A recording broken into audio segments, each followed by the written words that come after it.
Everywhere I go, everywhere I travel, I see people. The whole planet is full of them. Some walk alone, some with a companion, and others go about in groups. Human beings is the name they go by, and they sure love to live huddled together in big, sprawling cities. They all seem very busy doing this and that, and getting on with their lives. Yep, the people of the world tend to look very productive and in charge. If I went and talked to any of them, if I went and interviewed people and asked each of them whether they think they're in charge of their own destinies, I wonder what kind of answers I'd get. Most of them would confidently say, sure, I'm in charge of my own life path.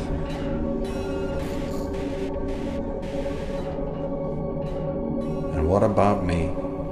Am I really in charge of my own destiny? Do I know where I've come from, why I'm here, and where I'm going? After all, some people would say that just by using this credit card, I'm a virtual serf to powerful men who profit from my existence. Some have said we're all veritable slaves in an invisible penitentiary. If that's the case, then none of us are in charge of our lives. We only think we are, and that's kind of frightening. Maybe that invisible prison does exist. Maybe I can't see it because I've been trained not to be able to see it. Can that situation never change? After all, I sure don't like to think of myself as being on someone else's chain. I think it's time to investigate these matters. When in doubt, find out. That's the key. There are those who've looked into these matters long before my time. What did they have to say? That's what I'd like to know.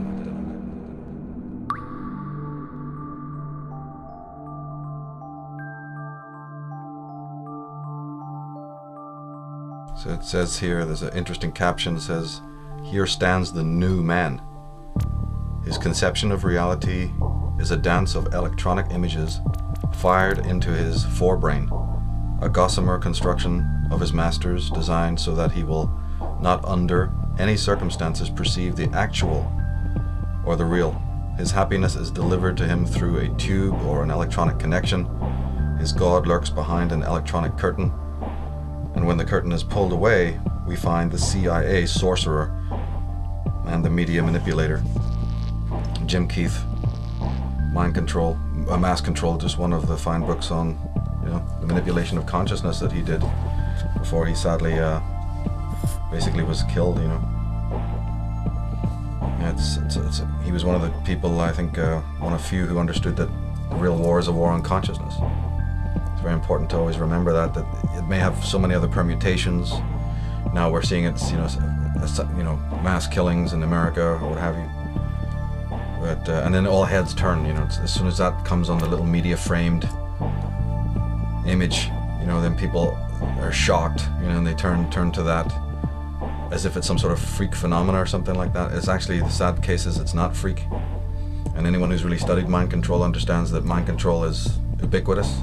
It's almost the question of who is not mind controlled, as opposed to who is mind controlled. It's just a difference in degree. The whole question of what is consciousness and how it can be manipulated is one of the most crucial questions of our time. In my work, it really goes along with the whole question of the origins of evil. I mean, it's origins of evil / war on consciousness, and the whole manipulation of man's thinking, his behavior, his biology. And this question has distinguished some of the greatest scholars in the world, people like Wilhelm Reich. But in a more modern context, even people like Alex Constantine, Jim Keefe, Jim Marrs to a certain extent has gone into this.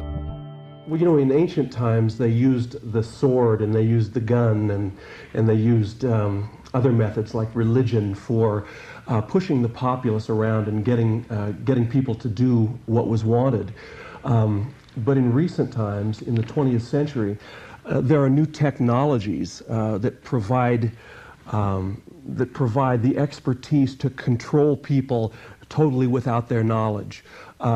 Means of electronic entrainment, brain control implants, methods of advertising that manipulate us against our will. And this isn't science fiction, this is something that's very documented. The Manchurian Candidate, of course, was about the creation of a mind-controlled assassin who, as I recollect, it's been years since I've seen the film, was going to be activated to kill the president.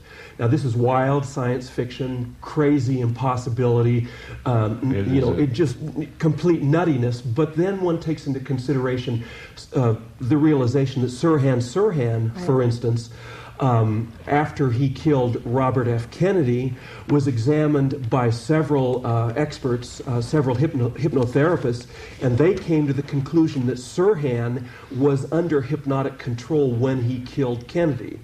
They don't make a big deal out of that on 60 Minutes, but that just happens to be the fact. There's been others who've theorized, Fritz Springmeier has done some fantastic work on the manipulation of the human brain through technotronic means. What am I saying? It's weaponry, psychic weaponry, radiotronic weaponry that's being used, ELF waves, all sorts of different technologies that are patented. People can go and find out about it, research it, discover it. If you're coming from the world of Ted Gunderson and John DeCamp, we even find out that families who are connected to secret agencies, or maybe who've been communist spies, or who've been part of the Nazi network, who have found homes in America, people who are connected to Operation Paperclip and to the NSA, there's histories of them selling their own children into, mind control experiments. Amazingly, people in the military. This is a documented, known fact. Just unbelievable to think of it, But the most important thing is always to remember that there is this kind of war going on, even though, you may not realize it. And also to realize that there's also the cover-up campaign against mind control. The people who are perpetrating this, who are putting these sleepers out there, who are planning assassinations, who are behind, Sirhan, all the way up through Son of Sam and Mark Hinckley, David Chapman. The list is endless, when you start thinking about it. Jim Jones, this has all been exposed as sort of mind control based cults. But the fact is they don't want the average person realizing this. They don't want, so there's the mind control concept or experimentation, and then there's the smoke screen as well. So you're dealing with two different things here. You're dealing with the fact itself, which is a very interesting study, but then you have all the rebuttal and the general ubiquitous consensus that, oh, no, there's no such thing at all. It's the lone gunman. It's the lone nut, or disgruntled teens, when it comes to Columbine and some of these others, just teens gone out of control. Okay, teens going out of control is one thing. Teens with automatic weapons that you can only find from, government agencies and military camps is another. And you track back and you find out the history of these people being connected to some of these orgs and institutions and military establishments. David Berkowitz has revealed a great deal from prison about that, and the elaborate Luciferian satanic networks that work with mind control on all its levels, and tying into the military establishment. This has been thoroughly documented. In 1993, announced that the entire spree was engineered by a satanic cult, and others had participated in the plot. Of course, everyone had played a role as far as the chanting and the praying. Everyone had a role in that, and understanding that, this was going to be another sacrifice to our gods, bunch of scumbags that they were, our gods, Lucifer and his crew, and we said, yeah, this is going to be another one for you, and I said,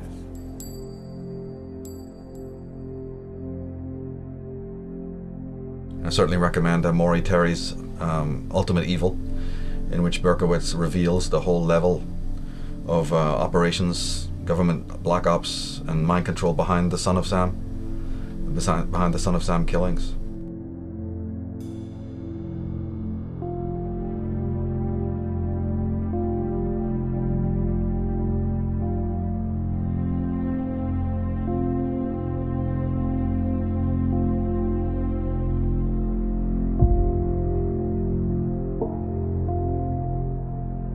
You know, that ties into people also blowing the whistle, like Stanley Kubrick. You know, he making movies, trying to reveal some of this stuff, and then, you know, he suddenly mysteriously dies. You know, so there's a lot of. But anyone who's really studied this subject for a long time knows that it's not modern. It doesn't just date from the period of you know, the discovery of America or whatever.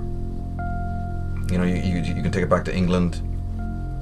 Very strange happenings with serial killers there, like the one that jumps to mind, of course, is Peter Sutcliffe. Some of the revelations he made in court. He was known as the Yorkshire Ripper. You know, I've made a detailed study of so many of these kinds of personalities, both in America and in England, and the same refrain. It's almost unbelievable how common the refrain is. Not just about their own psychological upbringing with their parents and so on, but during their spree of crimes. You know, they made me do it. Voices made me do it. Hey Doc, I'm possessed. Do it. Do it. You liar. You see me now. One of me's mine! You gotta have him decide. Just go. Get in the next taxi and just go. Go, go, go, go! Don't do it. You liar. That's not what we're here for. That's not what we're here for. He signed your record and he was nice. Put the date on it and everything. He was kind. But I want to kill him. He's mine. I want him. Help me, devil. Leah. Give me the power. Oh, boy. Bastard. I have to do it. I have to do it. I have to. I want to. No! God, no. God, no. No, no, no, no, no. Nobody! You're nothing! He wasn't phony. Just get in a taxi. You coward, you phony! Get in a taxi and go home. You got your autograph. Go home, frame it, put it on the wall. Put it on the wall! Don't listen to them. Don't listen to them. There's no place like home. Go home, go home.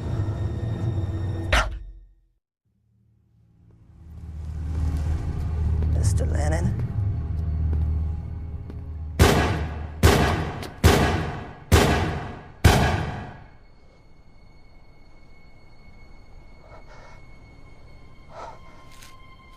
They've had this whole run-in with doctors.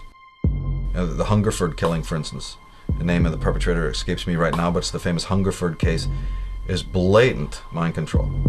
And the guy having serious problems, committing his crime maybe within half an hour of having a phone call from his specialist. A bizarre phone call was recorded in which the guy lifts the phone, it's perfectly normal, lifts the phone, puts it down, goes upstairs, gets on his hunting attire, his military fatigues, arms himself to the teeth with all of this, you know, hunting attire, and then goes down, you know, into Hungerford and basically slaughters a lot of people. And then, okay, the normal, ubiquitous, he kills himself out of remorse bit at the end. No, he killed himself at the end after the head detective arrives and through a loudspeaker or through some sort of a bullhorn coaxes him out. Johnny, come out, give yourself up, you're surrounded. And then you hear a shot. So how do we know that that particular speech from that detective or that chief of police is not loaded with what they call trigger terms? You know, we know what exists in backward masking. We know that codes have been used in the military. Well, you know, language is a communication device. How do we not know that in that speech, coded, embedded within that particular speech, when they're saying, hey, Johnny, come out, give yourself up, you're surrounded. How do we not know that within that is not some trigger word, and then bang, pop, you hear, oh, and then the media will never know. It's another mystery. Nobody will ever come to the, you know, and then the media unleash their story for you. They have their little story and the weeping parents, and we had no idea that our son was such a lunatic. No, the whole world now knows that he's a mass murdering psychopath, but you didn't know. So, you know, we got whole questions there that need to be looked at and investigated. Who are the parents of these people? You know, what is all this symbolism about? Are these just, disgruntled people? There's a lot of disgruntled people in the world. There's a lot of frustrated, jaded teens, but a lot of them don't, get into Trans Ams and drive them through, McDonald's windows. A lot of them don't go and buy automatic weapons and murder innocent people. So people need to wake up and realize this thing is so much deeper. And then the history of it.